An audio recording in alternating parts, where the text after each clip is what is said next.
Greetings, citizens of the world. If it feels to you a bit like Barack Obama has hardly even left office, that's probably because he thinks he hasn't. Even though Donald Trump technically took over on January 20th, the former president hasn't faded into the background as tradition would hold. Think of Obama as Bill Murray's obnoxious house guest in What About Bob? And America as a Lake Winnipesaukee vacation home, like it or not. There's nothing you can do to get him to leave.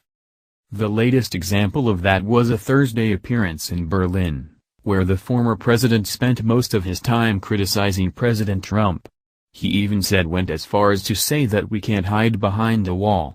However, Obama seems to have forgotten his own visit to the German capital back in 2013, and a lot of people are noticing one hypocritical detail from just 4 years ago.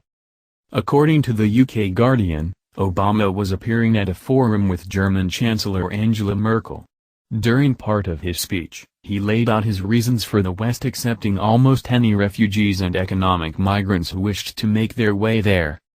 When we provide development aid to Africa or we are involved in conflict resolution in areas where war has been taking place, or we make investments to try to deal with climate change, these things we do not do just for charity, not just because it's the right thing to do or out of kindness, Obama said.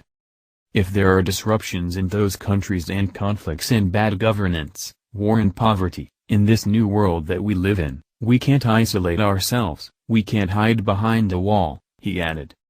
Oh, really? Here's Obama speaking in Berlin in 2013, from the UK Daily Mail. Yes, that does, in fact, appear to be a wall, a 2-inch thick wall of protective glass separating the former president from the German public. Here's the thing about walls, they work.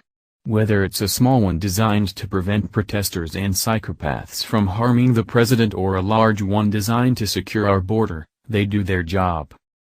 Why else would the Obamas have constructed a new one around their Washington, D.C., residence? Furthermore, if Barack Obama really believes that unchecked immigration doesn't pose risks, why didn't he remove passport checks at America's airports? After all, he doesn't think that anyone arriving in the United States poses a danger, right?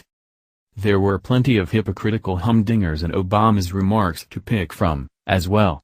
Take his line that we should push back against those trends that would violate human rights or suppress democracy or restrict individual freedoms, and that we ought to fight against those who divide us.